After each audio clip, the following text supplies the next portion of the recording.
This is my ranking of racing games that I've played based purely on my personal experience. Each one is placed from masterpiece down to trash, depending on how good the driving feels and how fun the races are. Let's get straight into the list. Need for Speed Unbound started strong when I first picked my car and drove through the city at night with all the bright lights and music blasting in the background. I liked how much freedom the customization gave me because I spent more time changing body kits, paint, rims, and effects than racing sometimes. The handling also felt smooth once I upgraded my cars, especially during long drifts around corners. But the story and dialogue became annoying very quickly, and some races felt unfair because the AI cars caught up too easily. I also expected more from the open world since there was not much worth exploring outside of races and collectibles. Still, the fast arcade style and customization kept me playing long enough to place this game in the great tier. Assetto Corsa Competizione was the game that finally made me respect proper racing lines and braking points instead of sliding through every corner at full speed like an arcade racer. The handling felt incredibly detailed, especially during longer races where tire temperature, weather, and braking distance constantly changed how the car reacted on the track. I played it with a racing wheel, and the force feedback made every curb, bump, and mistake feel believable in a way most racing games never achieve. I also liked how serious the career and multiplayer races felt because one bad mistake could ruin an entire event. Even though controller gameplay feels difficult at times, the realism, sound design, and competitive racing kept me playing for hours without getting bored. This simulator easily belongs in my masterpiece tier. Burnout Paradise was pure chaos in the best way possible because every race felt fast, aggressive, and completely unpredictable. Once the crashes started happening everywhere around me. I spent hours driving across Paradise City without even caring about events sometimes because the open world was packed with shortcuts, jumps, hidden roads, and crazy places to explore. The sense of speed still feels incredible, especially during long highway races where traffic flies past at insane speed. I also loved how satisfying the crashes looked because smashing through rivals and watching cars flip across the road never got old. Some races became confusing when I missed turns or checked the map too often, but the arcade gameplay stayed fun almost every second I played it. Burnout Paradise easily secures a spot in my masterpiece tier. Project Cars 2 gave me the kind of racing experience where every track, weather change, and car class felt completely different from the last race.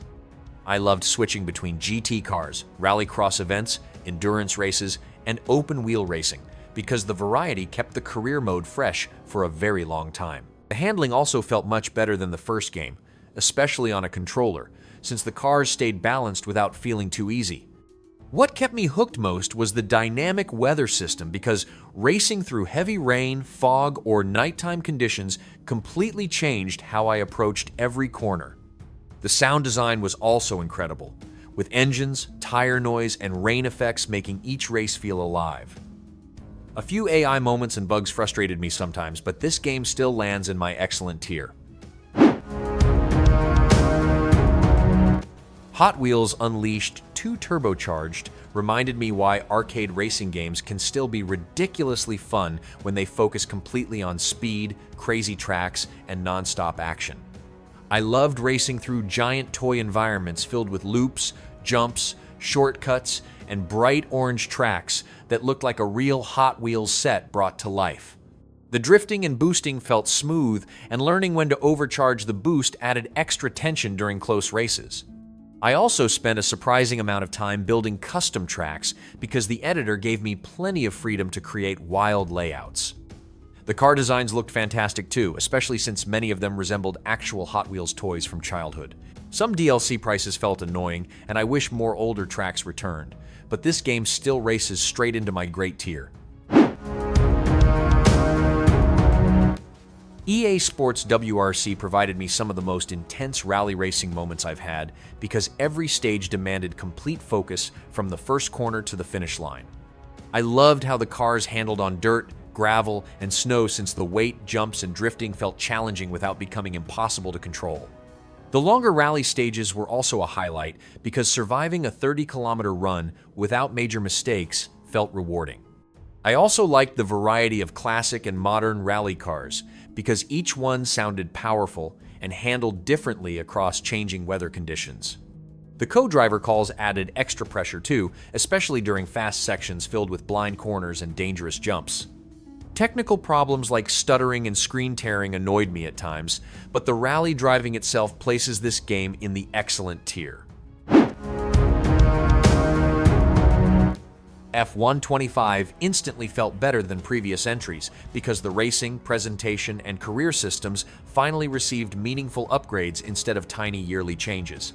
I spent most of my time managing my team mode, balancing budgets, researching parts, and trying to build a championship-winning team across multiple seasons. The on-track racing also felt fantastic because the AI defended positions aggressively while still leaving enough room for clean battles through difficult corners. I also loved how much better the lighting and track detail looked, especially during rainy night races where the atmosphere felt more realistic than older games. Breaking Point returning was another good addition because the story races helped break up the normal championship grind. Despite a few recycled features, this game easily drives straight into my masterpiece tier. Gran Turismo 7 brought back the feeling of slowly building a dream garage while learning how different cars handled across every track and weather condition. I spent hours upgrading older cars, tuning performance parts, and testing them in races just to improve my lap times by small amounts.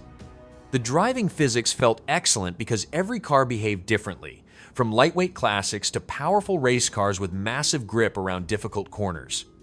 I also loved how detailed the tracks looked during sunset and nighttime races since the lighting and weather effects made every event feel more exciting. The cafe mode kept introducing new cars and racing styles, which helped progression feel rewarding instead of repetitive. I'd place this game inside the masterpiece tier. Trackmania became one of those racing games where I kept saying one more run because beating my fastest time felt ridiculously addictive after every mistake. The tracks looked simple at first, but learning the perfect drifting angles, jumps, and shortcuts took much more skill than I expected. I loved how fast the races moved since most tracks lasted under 2 minutes, which made restarting after failed attempts feel quick instead of frustrating. The sense of speed also felt incredible because the cars constantly seemed close to losing control during tight corners and massive jumps.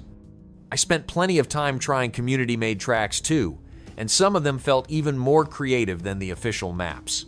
The subscription system and weak tutorials became annoying sometimes, but the addictive gameplay still earns this game a strong place in my excellent tier. MotoGP 24 surprised me because motorcycle racing felt much harder than regular racing games, especially when tiny mistakes could throw me completely off the bike. I started with the easier assists first, but slowly removing them made every clean corner and overtake feel far more rewarding over time. The handling was excellent because each track demanded different braking points, lean angles, and acceleration control to stay competitive during races. I also liked the guided setup feature since it helped me adjust the bike without needing deep knowledge about motorcycle tuning systems. Career mode kept me interested too because the rivalries, transfers, and progression through Moto3 and Moto2 added more personality than I expected. The lack of a proper tutorial became frustrating sometimes, but the racing itself still rides strongly into my great tier.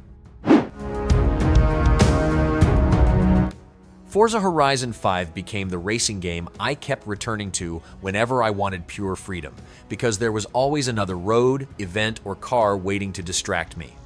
The Mexico map was huge and packed with different locations, from deserts and jungles to mountain roads and busy city streets that constantly gave me something new to discover. I loved how easy it was to switch between serious races, drifting events, stunt jumps, and random online activities without feeling forced into one style of gameplay. The car list was also massive, and customizing different vehicles became almost as addictive as the racing itself after many hours. What stood out most was how beautiful everything looked during storms, sunsets, and nighttime drives across the open roads. This game easily speeds into my masterpiece tier.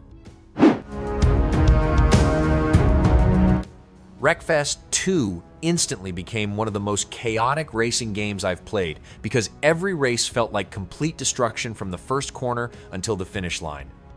I loved smashing through piles of debris, crashing into rivals, and watching cars slowly fall apart with detailed damage during intense races. The handling also felt surprisingly good since every car reacted differently depending on weight, speed, and how badly damaged it became after heavy impacts. What stood out most was the destruction system, because tracks were packed with breakable objects, flying tires, and wrecked cars scattered everywhere during races. The aggressive AI made every event unpredictable too, which kept races exciting even after multiple sessions. The destruction racing easily drives this into my excellent tier.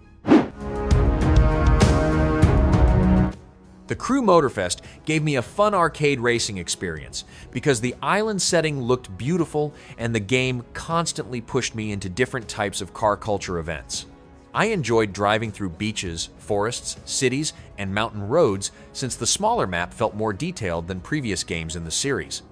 The handling also felt much better because the cars finally had more weight and grip during high-speed races and sharp corners across the island. I liked the playlist system too because it introduced different racing styles, car history, and themed challenges that kept things fresh during long sessions. Some events were definitely stronger than others, especially compared to the weaker plane and boat races that felt less exciting. The world also felt strangely empty sometimes, but the stylish racing still earns this game a solid place in my great tier. Le Mans Ultimate became the kind of racing simulator where I had to stay fully focused because even small mistakes could ruin an entire endurance race instantly. The handling stood out immediately because the cars felt heavy, detailed, and believable during braking, cornering, and high-speed sections across famous tracks like Spa and Le Mans. I also loved the force feedback since it clearly communicated when the tires started losing grip or when the car shifted weight through difficult corners. The sound design added a lot too because the engines and track atmosphere made every race feel intense during long sessions online.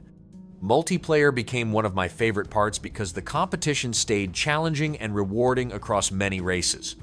The lack of content and uneven optimization caused frustration sometimes, but the realistic driving still put it in my excellent tier. That's my ranking of the racing games. Some delivered unforgettable speed and driving mechanics that kept me hooked for countless hours, while others became frustrating once the excitement started wearing off. Thanks for watching.